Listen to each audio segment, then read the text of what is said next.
Kumusta kung partners? Nagbabalik ako ulit para magturo sa inyo ng kaalaman dito sa ating Coco Merchant application. Ayun, ang ituturo ko ngayon sa inyo ay ang change password ng ating account or pag nakalimutan pala natin. Halimbawa, nakalimutan natin ang password ng account natin and hindi natin ito mabuksan. So, ilagay lang po natin yung cellphone number natin or yung username. Tapos, forgot lang po natin.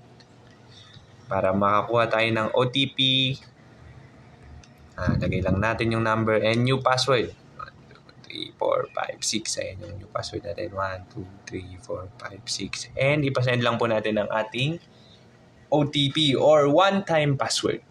And wait lang po natin siya. Ayun. Copy lang. And, dito po. Ayan. Recover na po natin ng ASTIC. Ayan! Code verification and ayun, naka-recover na po tayo ng password natin. Kung makakalimutin man tayo, andyan si Coco Express ang forgot password sa ating Coco Merchant account. Try na po natin kung gagana.